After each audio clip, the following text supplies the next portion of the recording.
Bismillahirrahmanirrahim. Assalamualaikum warahmatullahi wabarakatuh. Kembali lagi kita akan melaksanakan perkuliahan secara online, dimana pada hari ini kita akan membahas materi tentang akuntansi akad salam dan akuntansi akad istisna ya. Materi ini adalah kelanjutan dari materi sebelumnya yang mana kita sudah membahas materi tentang akuntansi murabahah ya, dimana dalam materi sebelumnya di dalam fikih muamalah untuk jenis-jenis jual beli itu terbagi menjadi tiga ya.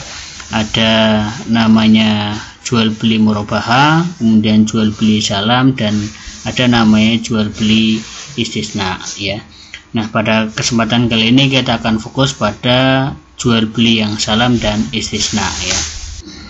Kita mulai dari definisi terlebih dahulu.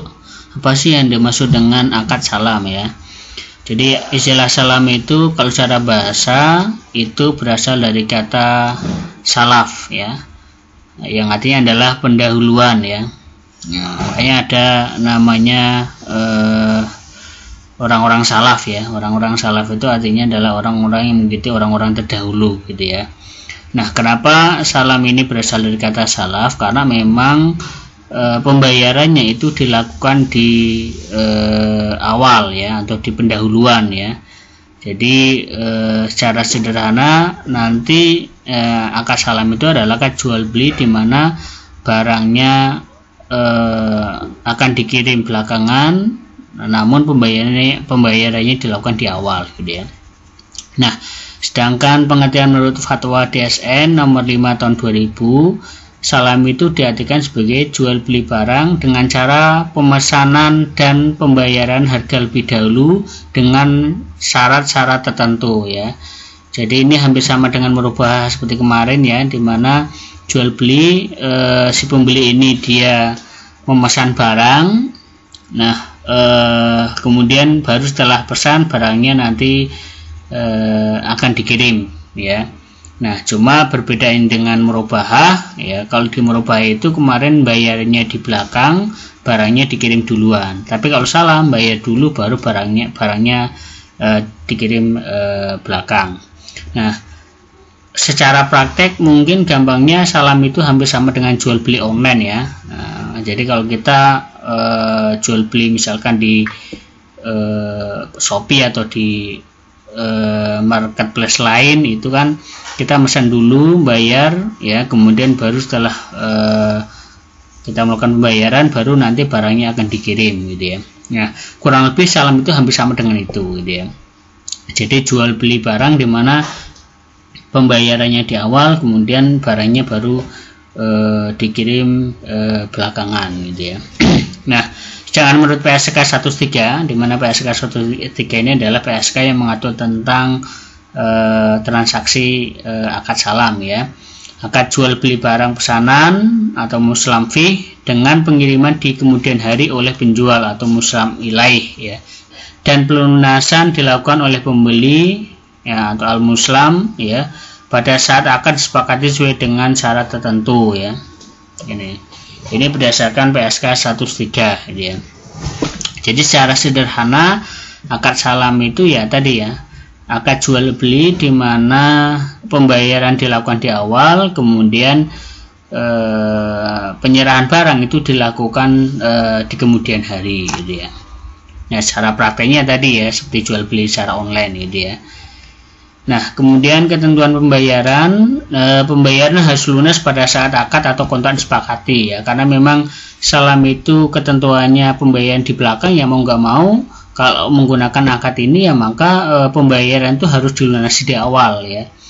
Nah, jadi si penjual barang itu punya hak untuk tidak mengirimkan barang apabila si pembeli belum melunasi, karena memang ketentuan salam harus pembayaran dilakukan di awal gitu ya. Kemudian merupakan kebalikan dari akad murabahah ya. Jadi kalau murabahah itu tadi yang sudah saya sampaikan. Jadi kalau murabahah itu kita pesan barang, kemudian barangnya dikirim dulu, baru pembayarannya di belakang ya, baik secara tunai maupun secara cicil ya. Tapi kalau salam itu harus bayar dulu, lunas dulu, baru kemudian barangnya dikirim.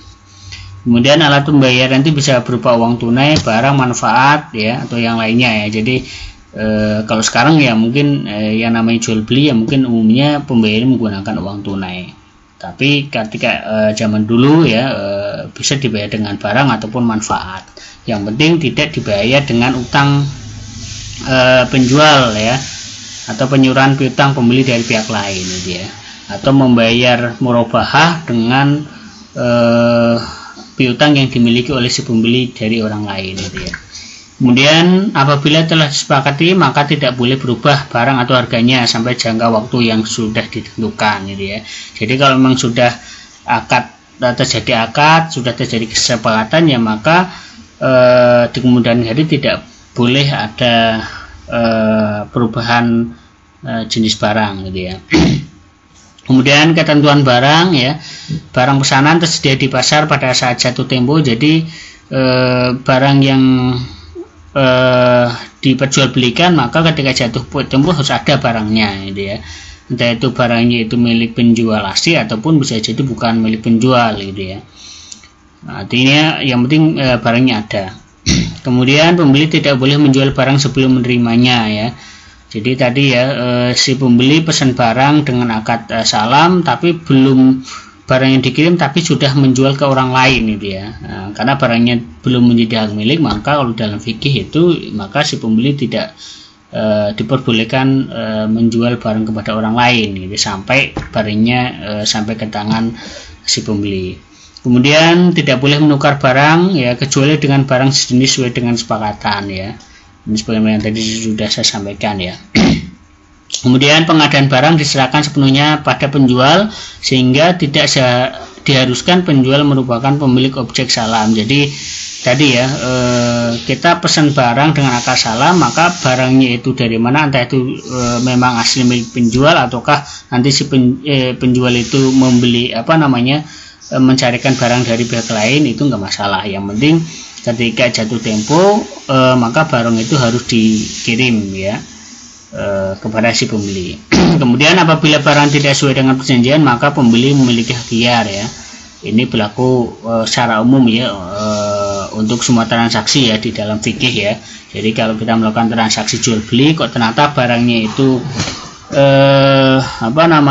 tidak sesuai dengan pesanan, maka kalau dalam fikih itu ada namanya hak ikhtiar, hak untuk mengembalikan, bukan mengembalikan ya, hak untuk memiliki opsi untuk apakah barang itu mau dikembalikan atau minta diganti ataukah tetap mau dibeli gitu ya. Nah ini adalah ilustrasi dari skema akad salam. Jadi akad salam itu kalau secara fikih ya ini ya pesanan secara langsung ya. Ini ada pembeli misalkan ya. Nah biasanya salam ini untuk produk-produk pertanian ya. Misalkan ini ada seseorang yang sebagai pembeli, kemudian ada petani buah-buahan itu ya. Nah ini membeli atau memesan barangnya ke si petani ya. Misalkan si pembeli ini dia ingin membeli apel gitu ya ke petani gitu ya. Dia membayar di awal, kemudian dia pengen dikirimkan barangnya misalkan 1 minggu kemudian, maka setelah dibayar tunai maka nanti baru si penjual ini mengirimkan barangnya gitu ya. Nah ini namun seiring dengan perkembangannya akad salam ini berkembang juga ada namanya salam paralel gitu ya. Paralel itu artinya double ganda gitu ya. Artinya apa? Kalau praktek salam biasa ini kan nggak bisa dipraktekkan di perbankan ya. Misalkan si nasabah ya, dia butuh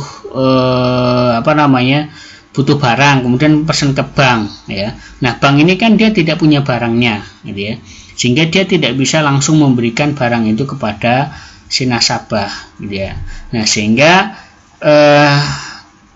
agar akad ini bisa diterapkan di lembaga keuangan syariah, maka nanti pihak bank itu dia harus membelikan barang yang dibutuhkan oleh nasabah itu kepada ke pihak yang lain, sehingga nanti akan double akadnya gitu ya. Makanya kemudian ada namanya salam paralel. Nah, contohnya kalau salam paralel seperti ini gitu ya. Ini nasabah ya, ini nasabah misalnya pengusaha itu ya, pengusaha di bidang pertanian ataupun dia sebagai pelaku bisnis di bidang pertanian, dia membutuhkan buah untuk menjadi objek bisnisnya dia. Nah, kemudian dia ingin memesan ataupun mengimpor buah misalkan dari petani misalkan gitu ya. Nah, cuma dia tidak punya uang untuk memesan barang ataupun hasil pertanian ini, maka dia bisa lewat ke bank dengan akad salam ini. Jadi nanti akadnya salam dia harus membayar dulu ya ke bank ya, nanti bank akan membelikan lagi kepada nasabah. Jadi ada dua akad di sini, ini pesan ke sini ya, ini pesan ke sini gitu ya. Namun akad ini sulit untuk diterapkan di perbankan. Kenapa? Karena syarat salam itu kan harus lunas dulu di awal. Padahal orang yang berinteraksi dengan perbankan itu orang yang biasanya tidak punya uang, sehingga dia tidak mampu untuk membayar di awal. Jadi kalau dia itu bisa kalaupun dia itu bisa membayar di awal, maka ya dia nggak perlu lagi lewat perbankan, dia langsung saja ke petani, karena memang syaratnya adalah harus membayar di awal gitu ya. Tuh, makanya walaupun ini ada produknya di perbankan, namun tidak ada yang memakai ya, karena memang syaratnya harus lunas di awal gitu ya. Padahal orang yang biasanya berhubungan dengan perbankan itu orang yang tidak mampu membayar di awal ya, mampunya membayar di akhir kan gitu, atau dengan cara cicil gitu ya. Nah, ini adalah akad salam paralel. Nah, ketentuan di dalam salam paralel ini diatur dalam SK 13. Di situ merupakan akad antara entitas pembeli dan produsen atau penjual, terpisah antara akad entitas penjual dan pembeli akhir. Artinya apa? Nanti di situ akan ada pencatatan akuntansi ataupun akuntansi antara penjual dan pembeli. Ini dengan ini nanti sendiri, ini dengan ini nanti pencatatannya juga sendiri. Jadi ini tidak tidak ada kaitannya dengan penjual yang ada di sini gitu ya. Kecuali kalau salam langsung ya, atau salam biasa itu ya. Nah, kalau salam biasa antara ini dengan ini memiliki kaitan kan itu. Tapi kalau paralel itu tidak. Nah, kemudian pernyataan ini diterapkan untuk entitas yang melakukan transaksi salam baik sebagai penjual ataupun pembeli. Jadi PSK 1 tentang salam ini diterapkan untuk semua lembaga keuangan yang menggunakan ataupun yang memiliki produk salam, baik itu dia berstatus sebagai penjual maupun dia berstatus sebagai pembeli. Karena entitas syariah atau lembaga keuangan syariah itu statusnya bisa dua. Satu sih dia sebagai penjual, kalau di salam paralel ya, ini misalnya nasabah itu sebagai pembeli, makanya sebagai penjual. Tapi satu sih dia juga sebagai pembeli, karena dia juga akan membeli dari pihak lain, sehingga bank itu bisa jadi sebagai penjual maupun bisa jadi sebagai pembeli. Nah, kalau nasabah ini ya otomatis dia sebagai pembeli kan gitu. Nah, itu kemudian ini penerapannya dalam PSK 103 ilustrasinya itu ya. Misalkan tadi ya si nasabah ini dia pengusaha di bidang pertanian, misalkan ya, dia mungkin pedagang buah ataupun misalkan pedagang sayur, misalkan dia ingin membeli barang dari petani gitu ya, lewat bank misalkan ya. Jadi bank ini sebagai perantara untuk membelikan barangnya. Namun karena ini adalah akadnya salam, maka si nasabah harus membayar di awal dulu. Jadi sebelum barang yang dikirim dia harus melunasi dulu. Nah, nanti bank itu akan membelikan, nanti saya dibelikan, nanti akan dikirim. Nah, ini berarti nasabah ini sebagai pembeli, nanti bank itu sebagai dia sekaligus penjual dan dia sekaligus sebagai pembeli. Gitu. Nah, kemudian selanjutnya adalah, mohon maaf ya, ini salah ya, ini adalah akuntansi untuk penjual ya. Jadi kalau ini penjual ya. Nah, ini. Nah, nanti untuk seperti apa penerapan untuk pencatatannya nanti bisa dilihat di lampiran. Nah, kemudian selanjutnya adalah akuntansi istisna. Jadi selain ada namanya salam ada juga namanya istisna. Ini sebenarnya baik itu murabahah, salam, istisna itu hampir-hampir sama ya. Jadi kalau murabahah itu berarti dia pesanan, barangnya dikirim baru bayarnya di belakang. Kalau salam itu pesanan, bayar dulu kemudian barunya dikirim. Nah, sedangkan istisna ini sebenarnya adalah pencampuran antara murabahah dengan salam gitu ya. Nah, apa itu istisna ya? Istisna itu adalah akad jual beli dalam bentuk pemesanan pembuatan barang tertentu dengan kriteria dan persyaratan tertentu yang disepakati antara pembeli dan penjual. Jadi secara definisi istisna itu adalah pemesanan barang yang memang barang yang dipesan itu memiliki kriteria tertentu dan persyaratan tertentu, sehingga memang barang yang dipesan itu biasanya adalah bukan barang yang ready stock, melainkan barang yang harus melalui proses pembuatan terlebih dahulu ya. Tapi kalau tadi ya, kalau salam sama murabahah itu kan biasanya barangnya sudah ready gitu ya, sudah siap dijual gitu ya, atau sudah siap dibeli oleh si nasabah. Tapi kalau si istisna itu barangnya butuh persyaratan khusus, sehingga biasanya barangnya bukan barang yang ready stock yang ada di pasaran, melainkan harus diproses pembuatan terlebih dahulu. Nah, istisna ini ya tadi ya hampir sejenis akad salam, bisa juga sejenis akad istisna. Hanya bedanya kalau salam itu tadi untuk pertanian umumnya ya, kalau istisna itu untuk manufaktur ya. Kalau pertanian kan ready stock barangnya, tapi kalau manufaktur itu kan proses pembuatan terlebih dahulu. Nah, bedanya lagi kalau salam itu pembayaran di awal total sekaligus harus dibayar di awal, tapi kalau di istisna itu bisa diangsur ya, pembayaran bisa diangsur gitu ya. Contohnya ya misalkan ya, ini implementasi akad istisna ini kalau di lembaga keuangan syariah ya biasanya untuk pembiayaan infrastruktur. Misalkan ya pemerintah ingin membangun jalan tol, namun pemerintah tidak memiliki dana yang cukup untuk membangun jalan tol, maka nanti bisa mengajukan pembiayaan ke bank syariah. Nanti opsi yang dipilih adalah akad istisna antara pemerintah dengan bank syariah gitu ya. Pemerintah mesen ke bank syariah untuk dibuatkan jalan tol. Nah, nanti bank syariah kan kerjasama dengan pihak kontraktor untuk membangun jalan tol. Nah, nanti sambil proses pembuatan jalan tol itu, karena memang proses pembuatan jalan tol itu kan butuh waktu lama, 1 tahun, 2 tahun, bahkan sampai berapa tahun gitu ya. Nanti sambil proses pembuatan itu, maka nanti si pemerintah bisa sambil membayar gitu ya. Jadi sambil proses barangnya dibuat, dia sambil bisa membayar. Nah, nanti bisa jadi barangnya sudah selesai, si pembeli ataupun si pemerintah ini juga sudah lunas membayar gitu ya. Nah, ini kemudian kriteria barang pesanan sesuai dengan PSAK. Jadi kalau tadi dalam akad salam itu adalah PSK 103, kalau istisna adalah PSK 104. Di situ dijelaskan kalau untuk istisna itu barangnya harus melalui proses pembuatan terlebih dahulu ya, setelah akad disepakati. Jadi tadi ya barangnya bukan barang yang ready stock gitu ya. Kemudian sesuai dengan spesifikasi pemesan. Kemudian harus diketahui karakteristiknya secara umum meliputi jenis, spesifikasi teknis, kuantitas dan kuantitasnya. Ya.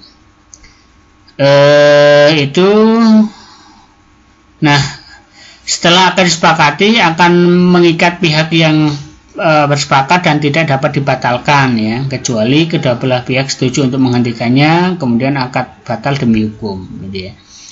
Nah, itu tadi. Nah, ini untuk lebih detailnya perbedaan antara salam dengan istisna. Secara harga, kalau salam dibayar saat kontrak, barangnya baru dikirim. Tapi kalau istisna dibayar saat kontrak, kemudian diangsur, kemudian atau bahkan bisa jadi nanti ketika barangnya sudah barangnya sudah jadi tapi kok belum lunas, bisa dilanjutkan setelah barangnya dikirim, gitu ya.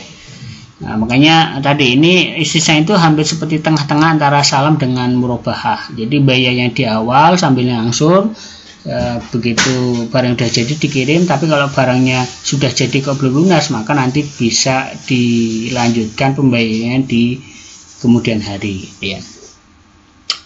Itu kemudian sifat kontrak mengikat secara asli, kalau salam istisna mengikut secara ikutan ya. Nah, di istisna pun nanti juga ada namanya istisna paralel ya, karena kalau diterapkan di bank syariah juga kalau salam biasa nggak bisa gitu ya, karena bank itu dia bukan sebagai produsen ya, dia hanya sebagai perantara yang membiayai saja. Misalkan tadi ya contohnya ada nasabah yang melakukan pemesanan untuk dibuatkan jalan tol, maka bank syariah dia tidak bisa membuat jalan tol. Yang bisa membuat jalan tol siapa? Ya kontraktor gitu ya. Bank syariah hanya sebatas membiayai, sehingga nanti salamnya akan ganda atau salam paralel ya. Nah ini jadi mohon maaf ya, bukan salam, istisna paralel gitu ya. Nah, jadi kalau tadi ada salam biasa, ada salam paralel, di istisna juga sama, ada istisna biasa, ada istisna paralel. Ini kalau istisna biasa, nasabah atau pembeli ini pesan ke penjual, atau kalau di sini nanti penjual ini akan membuatkan ya, sambil membuatkan barang yang dipesan itu nanti si nasabah ini bisa langsung sambil membayar gitu ya. Nah, ini atau bisa juga salam paralel. Kalau si penjual atau dalam ini bank syariah itu tidak bisa membuatkan sendiri produk yang dibutuhkan oleh pembeli, maka nanti dia akan kerjasama dengan pihak pembuat atau produsen ataupun kontraktor gitu ya, sehingga akadnya akan double, makanya kemudian disebut sebagai salam paralel gitu ya. Nah ini untuk contohnya tadi ya, contoh studi kasusnya tadi misalkan pembiayaan untuk proyek infrastruktur jalan tol misalkan ya.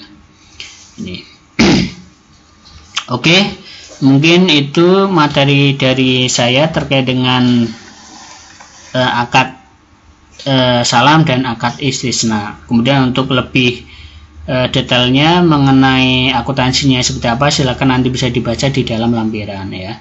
Terima kasih, sekian, assalamualaikum warahmatullahi wabarakatuh.